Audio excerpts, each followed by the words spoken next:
नमस्कार. AVP मराठीमध्ये आपले स्वागत आहे. पाणी आग विझवते असे म्हटले जाते, पण इथे पाण्यामुळे लोकांच्या मनात आग लागल्याचे दिसत आहे. मुद्दा असा आहे की 140 गाव पाणी योजनेचा संपूर्ण मतदारसंघात वाजागाजा आहे. असे असताना गेल्या काही वर्षापासून वाढीव गावातील पाण्याचा प्रश्न पेटलेला दिसत आहे. वारंवार यासाठी अनेक आंदोलने झाल्याचे दिसते. याच आंदोलनाचा भाग नंदाताई पाऊल झगडे यांनी भोनगाव फाट्यावर रास्ता रोको करत आंदोलन केले होते आणि अधिकाऱ्यांना तारीख मागितली होती. त्याचबरोबर गेल्या काही दिवसाआधी सरपंच संघटनेकडून हे आंदोलन करण्यात आले होते. तर नंदाताई पाऊल झगडे यांनी प्रत्यक्ष या योजनेसंदर्भात पाहणी केली. सत्ताधारी आणि विरोधक दोन्हीकडून आंदोलन असतानाही जनता मात्र अजूनही पाण्यापासून वंचित आहे हे तितकेच सत्य. यावेळी त्यांनी आणि अधिकारी यांनी काय प्रतिक्रिया दिली बघूया सविस्तर. AVP मराठी न्यूजसाठी मुख्य संपादक विठ्ठल अवताडे, शेगाव. नमस्कार. AVP मराठीमध्ये आपलं सर्वांचं स्वागत आहे. गेल्या अनेक दिवसापासून नव्हे तर अनेक वर्षापासून 140 गाव पाणी पुरवठा योजनेचा वाजागाजा आपल्या संपूर्ण मतदारसंघात केला जातो. याच 140 गाव पाणी पुरवठा योजनेच्या संदर्भात अनेक वेळा अनेक आंदोलनं झाली. गेल्या काही वर्षापासून वाढलेले जे काही 38 गावं होते त्या गावांना पाणी मिळालं पाहिजे यासाठी सर्वतोपरी शासनाकडून प्रयत्न केले गेले, पण गेल्या अनेक दिवसापासून त्या गावांना अजूनही पाणी मिळालेलं नाही आहे. बऱ्याच गावांमध्ये टाक्यांचं काम पूर्ण झालेलं आहे, पाईपलाईनचं पूर्ण काम झालेलं आहे, पण तरीही जर आंदोलनं होत असतील आणि तरीही जर पाणी मिळत नसेल तर मग याच्या तळापर्यंत आपण पोहोचलो पाहिजे. या उद्देशाने गेल्या काही महिन्याआधी नंदाताई पाऊल झगडे यांनी या ठिकाणी आंदोलन केलं होतं. त्यानंतर विविध पक्षाच्या संघटनेच्या माध्यमातून आंदोलनं झाली.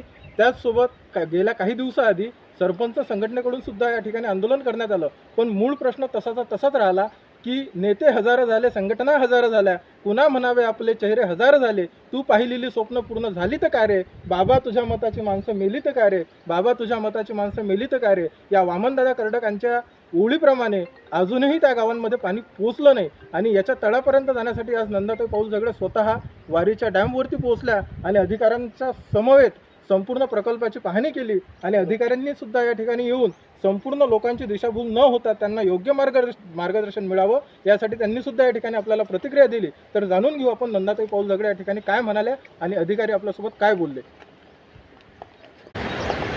बरेच वर्ष झाले इथे हा 140 गाव पाणी पुरवठा योजना ही सुरू केलेली होती. ज्यावेळी जयंत पाटील साहेब जलसंपादन मंत्री होते आणि माननीय राजेंद्र शिंगणे साहेब हे पालकमंत्री होते, यांच्या पाठपुराव्याने 140 गाव पाणी पुरवठा ही इथे मंजूर झालेली होती आणि त्याचा पाठपुरावा आम्ही जरी आता विरोधात असलो तरी सत्ताधारी इथले आमदार संजय कुटे यांनी पाठपुरावा केला, त्यानुसार ही योजना सुरू झालेली आहे. पण सुरू झाल्यानंतर आता कितीतरी 16-17 वर्ष झाले ही पाण्याची योजना फक्त सुरूच आहे.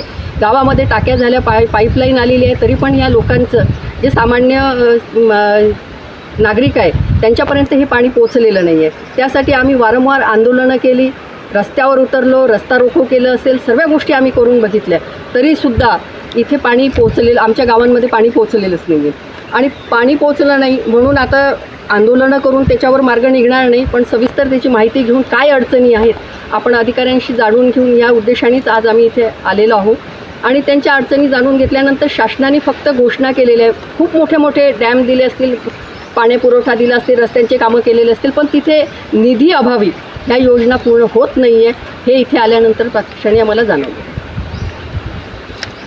या संपूर्ण योजनेच्या संदर्भात जे निधीचा अभाव आहे यासाठी येणाऱ्या काळामध्ये शासकीय स्तरावर आपण काही मागणी लावून धरणार आहात का?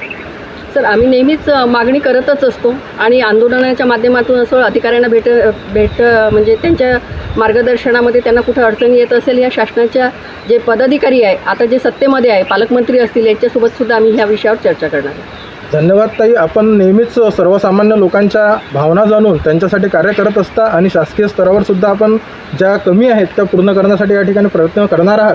आपल्यासोबत याच विभागाचे अधिकारी आहेत, आपण त्यांना सुद्धा विचारू की नेमकं किती दिवसामध्ये या प्रलंबित गावांना पाणी मिळू शकेल किंवा काय नेमक्या अडचणी आहेत की ज्यामुळे हे काम संथ गतीनं सुरू आहे किंवा या कामाची पूर्णता झालेली आहे पण किती % काम बाकी आहे हे आपण त्यांच्याकडून जाणून घेऊ.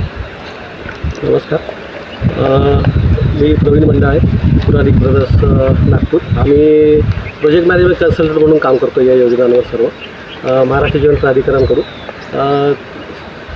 सुरुवातीला तर सर्वात पहिले हा पूर्ण एरिया बफर झोन फॉरेस्टमधून असल्यामुळे इथे सर्व परवानगी आणि याच्यासाठी बराच कालावधी लागला. कारण कसं आहे की नियमानुसार आणि याच्यानुसार जल मिशनचे ज्या काही डायरेक्टिव्ज आहेत त्याप्रमाणे आम्ही सर्व ह्या परवानगी वगैरे घेऊन त्यानंतर कामाला इथं सुरुवात झाली. आणि ही एक वैशिष्ट्यपूर्ण योजना आहे की जिथे एकाच पाईपमधून 4 योजनांना पाणी पुरवठा करण्यात येतो आहे. आणि त्यासाठी शासनांतरावर काही परवानगी घ्यावं लागल्या, काही प्रपोजल्स पाठवावं लागले. त्याच्यामुळे सर्व हे झालं. ही बाब तर निश्चितच आहे की निधी अभावी मध्ये मधल्या कामामध्ये कामाचं थोडं संथपणा आला. पण आता जवळजवळ एक 90 ते 92% कामं झालेली आहेत आणि लवकरच सर्व गावांना पाणी पुरवठा करण्यात येईल. धन्यवाद सर. आपण सांगितलं, मला आठवते की काही दिवसाआधीसुद्धा एक आंदोलन झालं होतं. त्याच्या आधीसुद्धा ताईंच्या माध्यमातून भोनगाव फाट्यावरती आंदोलन झालं होतं. आंदोलनाचे समीकरण हे असेच चालू असताना येणाऱ्या काळामध्ये आंदोलन करण्याची गरज पडणार नाही, हीच या निमित्ताने मी या ठिकाणी आशा व्यक्त करतो आणि थांबतो. धन्यवाद. AVP मराठीसाठी विठ्ठल अवताडे, शेगाव.